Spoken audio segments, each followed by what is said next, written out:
तो मुझे सबसे पहले अपनी फाइनेंशियल लाइफ को हेज करना पड़ेगा, मेरी फाइनेंशियल लाइफ को खरीदना पड़ेगा कहीं से। तो हेज करना मतलब मैंने उसको एवरेज आउट किया। तो मैं क्या कर लूँगा, सबसे पहला मेरा क्या होगा कि मुझे मेरा टर्म इंश्योरेंस लेना है।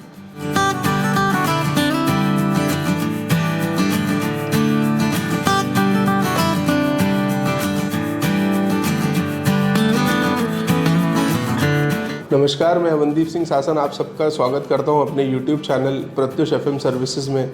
अब मैं वापस टॉपिक की तरफ वापस आता हूं, जो कि बात करेगा नीड बेस्ड इन्वेस्टमेंट प्लानिंग की। नीड बेस्ड क्यों, नीड्स क्या होती हैं और जिसके बेसिस पे एक फाइनेंशियल प्लानिंग कर सकते हैं।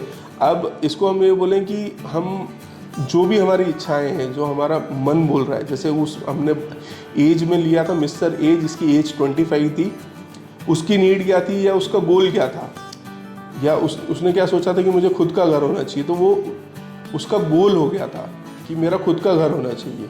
बट उसकी एक्चुअल नीड क्या है? एक्चुअल नीड तो उसकी अभी ऐसा है कि उसको सर्वाइवल, या फिर उसको जैसा ये बोल दें कि कार हो गया, या फिर जैसे उसका हम बात करें कि उसके एडुकेशन, फर्दर एडुकेशंस, या उसके घर का जो भी सिनारियोज है उसको टेक केयर करना है, तो वो चीज़ें होगा। अब इसमें क्या होता है कि हमें ना पर्सनल नीड्स, फाइनेंशियल नीड्स को समझना पड़ता है कि आपकी पर्सनल फाइनेंशियल नीड्स कैसे। जैसे मिस्टर ए में हो सकता है कि फाइनेंशियली उसकी फैमिली उसी पे डिपेंडेंट हो, या उसी ही सब फैमिली का टेक केयर करना है, तो उसकी नीड क्या बोलेगी? घर तो एक गोल हो गया, बट उसकी नीड क्या बोलेगी कि पहले मेरे को मेरे घर का टेक केयर करना है, मुझे उतना पैसा चाहिए या मुझे उतना एक अच्छा अचीव करना है ताकि मैं मेरे घर का जो है अच्छे से ख्याल रख सकूं। अब इसमें एक हमेशा बात आती है कि हमें इमरजेंसीज फंड की हमेशा तैयारी करनी चाहिए, या हमें इंश्योरेंस के कवरेज पे ध्यान देना चाहिए।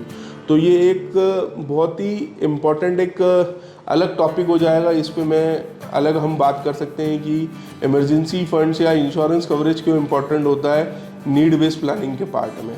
वो मैं अगर एक एग्जांपल करूं कि मैं वही मिस्टर ए हूं, मेरी आज एज 25 है और मेरी salary for example 30,000 per month है। तो और मैं टियर 2 सिटी इंदौर से बिलोंग करता हूँ, जहाँ पे मेरा रेंट अगर मैं बात करता हूँ तो कैलकुलेशन आपको लेफ्ट पे दिखेगी। 30,000 माई सैलरी और 5,000 रुपये मेरा रेंट, 5,000 रुपये मेरा खर्चा, और फिनेंशियली डिपेंडेंट मेरी फैमिली मुझ पे अभी हाल फिलहाल में है। तो मैं अगर बात करूँ उनके खर्चे की, तो उनका खर्चा 10,000, तो टोटल मेरा खर्चा आ गया 20,000 जो मुझे बेयर करना है। अब 10,000 में मेरी नीड्स जो है 2-3 हज़ार रुपये, जैसे पेट्रोल का अलाउंस मिलता है, उसके अलावा मेरा 2-3 हज़ार रुपये खर्चा हो गया। तो आज मेरे पास महीने का 7,000 रुपये मैं बचा पा रहा हूँ। तो 7,000 को अगर मैं 12 मंथ से इंटू करता हूँ तो 12 7 जा 84, तो मैं 84,000 का क्वांटम जो है वो सेव कर सकता हूँ। तो क्या उनके लिए ये सजेस्टेबल रहेगा कि मैं आज ही SIP में पैसा डाल दूँ? मैं बोलूँगा नहीं। सबसे पहले उनको ना अपना इंश्योरेंस कवरेज, क्योंकि जो फाइनेंशियल डिपेंडेंसी है ना वो मिस्टर ए पे ही है, क्योंकि वो ही अपने घर का ध्यान रख रहे हैं, जो कि मैं हूँ एग्जाम्पल में। तो मुझे सबसे पहले अपनी फाइनेंशियल लाइफ को हेज करना पड़ेगा, मेरी फाइनेंशियल लाइफ को खरीदना पड़ेगा कहीं से। तो हेज करना मतलब मैंने उसको एवरेज आउट किया। तो मैं क्या कर लूँगा, सबसे पहला मेरा क्या होगा कि मुझे मेरा टर्म इंश्योरेंस लेना है।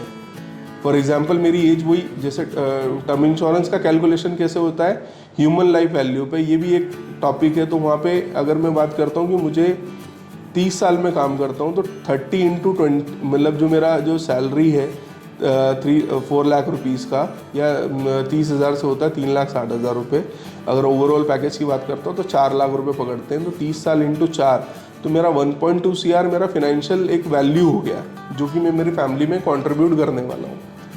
तो वो उसके अगेंस्ट में मुझे 1.2 CR का कवर, अब वो कवर मिलेगा कि नहीं मिलेगा, क्योंकि 30,000 मेरा सैलरी है। तो इंश्योरेंस अमाउंट अगर जब हम कैलकुलेट करते हैं तो वो 20 टाइम्स मिलता है, कहीं 15 टाइम्स मिलता है। तो अगर मेरा पैकेज 4 है तो 4 का 20 इज़ 80 लाख रुपीज़। तो मैं सबसे पहले क्या करूँ, कुछ ना करते हुए मैं 80 लाख रुपीज़ का या 1 करोड़ का मेरा इंश्योरेंस कर लूँ। तो एक ये हो गया। अब इमरजेंसीज फंड की जैसे बात करते हैं तो इंश्योरेंस कवरेज में 2 टाइप के हो गए, एक हेल्थ इंश्योरेंस हो गया, एक लाइफ इंश्योरेंस हो गया। लाइफ इंश्योरेंस मैंने अपने आप को टर्म कवर से कवर कर लिया, फाइनेंशियल लाइफ कवर कर ली, बट मैं बीमार भी पड़ सकता हूँ, मेरी फैमिली में कोई भी बीमार पड़ सकता है। तो टर्म इंश्योरेंस फॉर एग्जांपल मेरा आ गया 20-25 हज़ार रुपये का, ठीक है। अब मेरे पास फिर भी 84 में से 25 हज़ार मैं हटा देता हूँ या 84 में से 24 हटा देता हूँ तो 60,000 बचता है। तो मैं अगर मेरे घर में मेरे फादर हैं, मेरी मदर हैं और मैं हूँ और मेरा भाई है, तो मुझे उसके लिए एक मेडिकल इंश्योरेंस लेना चाहिए सबके लिए, ताकि कभी वो बीमार हो तो ऐसा ना हो कि क्योंकि आज मैं पूरे साल भर में 84,000 ही बचा पाऊँगा, और अगर मैंने मेडिकल इंश्योरेंस नहीं लिया है जो कि मेरी कंपनी कवर करती है, बट कई केसेस में ऐसा है कि 2 लाख करती है, 4 लाख करती है, बट मुझे उसको बढ़ा के कम से कम 10 लाख तक का रखना है, ताकि किसी भी कंटीजेंसी सिनारियोज में मेरे जेब का पैसा इरोड ना हो। तो वहाँ पे क्या हो गया, हमने एक नीड बेस पर्सनल नीड को आइडेंटिफाई किया, मिस्टर ए की नीड को आइडेंटिफाई किया, और वहाँ पे हमने ये समझा कि बेसिक जो रिक्वायरमेंट है ना, वो उनकी अभी खुद को कवर करना है, और कंटीजेंसीज रिक्वायरमेंट को देखते हुए उनको जो है अपने हेल्थ इंश्योरेंस के करना है। तो एक ये हो गया। अब फिर हम एसेट एलोकेशन की बात करते हैं, जो भी एसेट एलोकेशन इसलिए कि जो स्पेसिफिक नीड्स हैं उसको मीट कैसे किया जाए, वो एसेट एलोकेशन से ही कर सकते हैं। अब एसेट एलोकेशन में जैसे मैंने मेरे पहले वीडियो में बोला था कि इंडियंस हैं एसेट एलोकेशन में 4 ही जगह इन्वेस्ट कर सकते हैं, सेव कर सकते हैं, रियल एस्टेट, इक्विटी, डेट और गोल्ड। तो एसेट एलोकेशन का क्या महत्व है, ये अगला टॉपिक होने वाला है। फाइनेंशियल नीड्स के बाद में हम बात करेंगे एसेट एलोकेशंस की, कि एसेट एलोकेशन क्या होता है। बट अभी हम बॉलपार्क वे में समझते हैं कि हम अलग अलग एसेट्स में डालेंगे। फॉर एग्जांपल गोल्ड के अलग रिटर्न्स हैं, इक्विटी के अलग रिटर्न्स हैं, डेट के अलग रिटर्न्स हैं, और जो है रियल एस्टेट के अलग रिटर्न्स हैं। अब रियल एस्टेट बोलेंगे तो रियल एस्टेट क्या मिस्टर ए रियल एस्टेट में अपना एसेट एलोकेशन में इन्वेस्ट कर सकता है? मैं बोलूँगा नहीं, क्योंकि वो ईयरली ही 84,000 सेव कर रहा है, तो वो EMI कहाँ से भरेगा? अगर उसे इंदौर में आज मिनिमम एक अगर प्लॉट लेने जाएंगे या फ्लैट लेने जाएंगे तो 25 लाख रुपीज़ उसका कॉस्ट है। तो 25 लाख, अब ये मिस्टर ए अगर Tier 1 सिटी में है तो पैकेज थोड़ा बढ़ जाएगा, बट फिर जो रियल एस्टेट का एलोकेशन भी ये बढ़ जाएगा।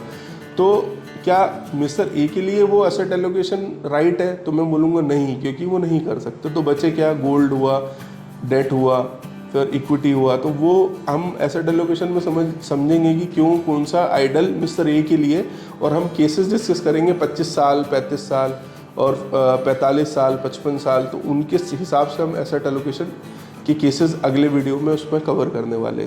तो एक ये हो गया। अब हम एसेट एलोकेशन की यहाँ पे ज़्यादा ना बात करते हुए आगे चलते हैं नीड बेस्ड जो फाइनेंशियल प्लानिंग की बात करते। तो एक एसेट एलोकेशन से हमने डिसाइड किया, एक हमने नीड्स उसकी जो जैसे मैस्लोस की नीड बेस्ड हायरार्की थ्योरी में सबसे नीचे आता है कि मेरी नीड्स क्या है, फिर ऊपर से मेरी सेल्फ एस्टीम और फिर सेल्फ एक्चुअलाइजेशन। 3 अगर पिरामिड में बात करते तो नीचे थर्स्ट में तो मुझे जो बॉटम जो है कोर में मुझे क्या चाहिए, सबसे रोटी कपड़ा मकान की जिद्दोजहद मुझे पहले पूरी करनी है, फिर मैं मेरे लेजर्स की तरफ देखूंगा, और फिर मैं सेल्फ एस्टीम की तरफ देखूंगा, फिर मैं सेल्फ एक्चुअलाइजेशन की तरफ देखूंगा।